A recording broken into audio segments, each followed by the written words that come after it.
اور ایک ڈاکٹر ارشاد صاحب نے آپ کے سامنے پہلے یہ بات رکھی تھی، لیکن ہم نے سنی، ہمیں سمجھ نہ آئی۔ استغفار بنیادی طور پہ ایک صابن کا، ایک دھلائی کا، ایک صرف کا کام کرتی ہے۔ ہم نے معاشرے میں کیا دیکھا ہے کہ بندہ گناہوں سے آلودہ ہے۔ جب بندہ گناہوں سے آلودہ ہو گیا، گویا اس کا جسم، بدن میل کچیل میں چلا گیا، دل کالا ہو گیا، دل پہ نقطے پڑ گئے، دل بیمار ہو گئے، دل مریض ہو گئے، کفل پڑ گئے، مورے لگ گئی، پتھر ہو گئے، یعنی پورے کا پورا بدن بدبودار ہے، پورے کا پورا بدن مریض ہے، پورے کا پورا بدن گندا ہو چکا ہے۔ اب گندے بدن والے بھی معاشرے میں علماء کے پاس، مولویوں کے پاس آ کے کہتے ہیں فلاں تسبیح بتائیے، کوئی تسبیح بتائیے، کوئی وظیفہ بتائیے۔ ان کو بتایا جاتا ہے سبحان اللہ پڑھا کرو، الحمدللہ، انشاءاللہ اس کے فضائل کے حوالے سے موقع ملا تو کبھی گفتگو کریں گے۔ یہ تسبیحات کیا گناہوں سے لتھڑے ہوئے جسم کو، گناہوں سے آلودہ جسم کو اس طرح فائدہ پہنچا سکتی ہیں جو فائدہ گناہوں سے پاک جسم کو پہنچائیں گی؟ اس کی مثال محدثین نے یوں بیان کی ہے کہ یہ جو استغفار ہے یہ بنیادی طور پہ صابن اور صرف کا کردار ادا کرتا ہے۔ آپ کے کپڑے میل کچیل سے بھر جائیں، گندے غلیظ ہو جائیں، استغفار کرتے رہیں تو اللہ تعالیٰ یہ میل کچیل اس سے دور کر دے گا۔ اب ریکوائرڈ ہے،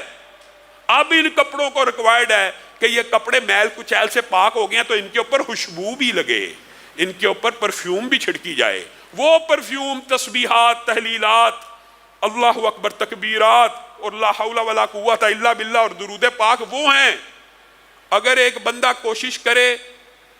کہ میں صرف تسبیحات سے ہی اپنا کام چلا لوں تو اس طرح کام نہیں چل سکتا۔ عارضی طور پہ گندے کپڑے کے اوپر آپ جتنی مرضی پرفیوم چھڑک دیں تو وہ کتنی دیر بعد غائب ہو جائے گی، چند لمحوں کے بعد اس کا وہ اثر نہیں رہے گا۔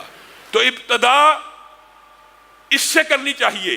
کہ میں نے کثرت کے ساتھ استغفر اللہ الذی لا الہ الا هو الحی القیوم واتوب الیہ یہ پڑھنا ہے۔ اگر رسول اچھا یہ پڑھنے میں نا ٹائم بھی کوئی نہیں لگتا۔ آپ میں سے جس بندے کو یہ تجربہ اور عادت ہو جائے نا، لیکن نیت ہونی چاہیے، نیت وہی بات، امید بھی اللہ سے اور سوال بھی اللہ سے۔ استغفر اللہ استغفر اللہ استغفر اللہ آپ پڑھنا شروع کریں، آپ 1 منٹ کے اندر ایک تسبیح پڑھ سکتے ہیں، پوری کی پوری 100 مرتبہ پڑھ سکتے ہیں 1 منٹ میں۔ جب کسی کو کہا جاتا ہے 10 مرتبہ پڑھ لیا کرو، یعنی 10 تسبیحات نکال لیا کرو، ان کو لگتا ہے یہ بڑا لمبا وظیفہ۔ لیکن اگر آپ یہ کر کے دیکھیں گے، آزمائیں گے، تو پھر آپ کی زندگی کے اندر حالات بھی بدلنا شروع ہو جائیں گے۔ اور عبداللہ ابن عباس کی حدیث اور قرآن کی اس آیت کے مطابق اللہ تعالیٰ پہلی بات آپ کو گناہوں سے پاک کرے گا، پھر آپ کو مال دے گا، پھر آپ کو اولاد دے گا، پھر آپ کو رہائش گاہیں دے گا جن میں بڑے بڑے باغات ہوں گے، پھر ان باغات کو بھی اللہ خود ڈیکوریٹ کر کے دے گا، یعنی آپ کے پاس ایسے وسائل اسباب پیدا ہو جائیں گے کہ آپ ڈیکوریٹ کر سکیں، یا آپ کی کھیتیاں ہوں گی، آپ کے باغات ہوں گے جن پہ وافر پھل آئے گا، یعنی ہر طرف سے رزق کی بارش کہاں سے آئے گی؟ اس استغفار سے آئے گی۔ اور سید الاستغفار ایک وظیفہ ایسا بھی اللہ رب العزت نے نبی کریم کے ذریعے ہمیں بتایا ہے کہ جو بندہ بھی 1 مرتبہ صبح، صرف 1 مرتبہ، 10 20 100 دفعہ، 1 مرتبہ شام کو پڑھ لے تو اللہ تعالیٰ نہ صرف اس کو گناہوں سے پاک کر دیتے ہیں بلکہ جنت الفردوس میں داخل کر دیتے ہیں۔ آپ اور میں یاد تو کرتے نہیں، سب جائیں بخاری شریف اٹھائیں، سید الاستغفار دیکھیں کیا کہاں لکھا ہے، پڑھیں اللہم انت ربی لا الہ الا انت خلقتنی وانا عبدک وانا علی عہدک ووعدک ما استطعت اعوذ بک من شر ما صنعت ابوء لک بنعمتک علی وابوء لک بذنبی فاغفر لی فإنہ لا یغفر الذنوب الا انت۔ یہ یاد کرنا مشکل نہیں ہے، بعض روایات میں لفظ ابو لک بذنبی اور بعض میں ابو بذنبی، دونوں میں کوئی فرق نہیں ہے، 19-20 کے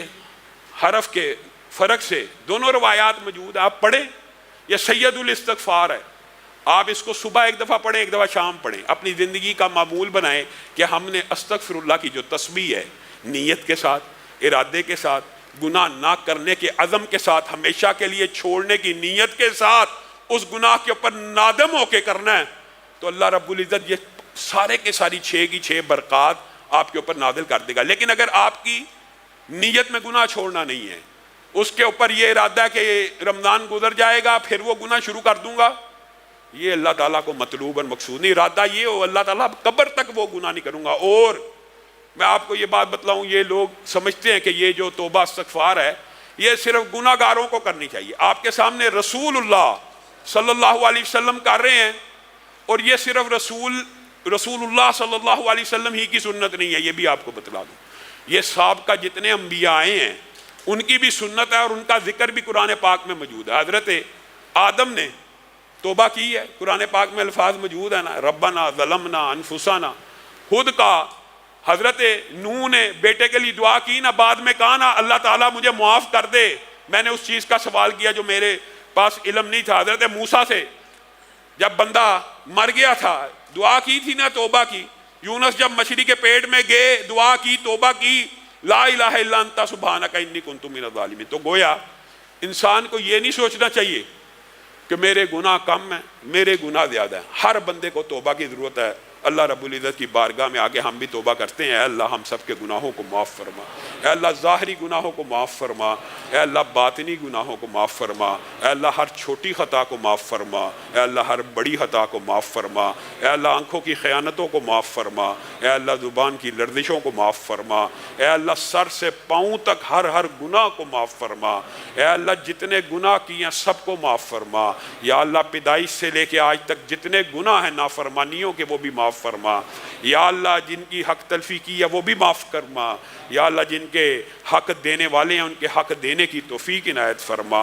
یا اللہ جنہوں نے ہمارے حق دینے ہیں ان کو بھی ادا کرنے کی توفیق عنایت فرما، یا اللہ ہم سب کے گناہوں کو معاف فرما، یا اللہ ایک ایک پائی اتارنے کی توفیق نصیب فرما، یا اللہ جو مشکلات کا بائی شکار ہیں ہر روز کہتے ہیں دعا کریں، یا اللہ ان کی مشکلات کو دور فرما، یا اللہ ان کی مشکلات کو دور فرما، یا اللہ جن کے پیسے پھنسے میں ان کے پیسوں کو، یا اللہ ان کے پیسوں کو ادا کروا، یا اللہ ان کے پیسوں کو واپس لٹا، یا اللہ جتنے لوگ پریشان ہیں یا اللہ ان کی پریشانیوں کو دور فرما، یا اللہ ہم سب کو رزق حلال فراہ نصیب فرما، یا اللہ ہم سب کو رزق حلال فراہ نصیب فرما، یا اللہ آپ سے التجا ہے یہ استغفار کا درس پڑا، یا اللہ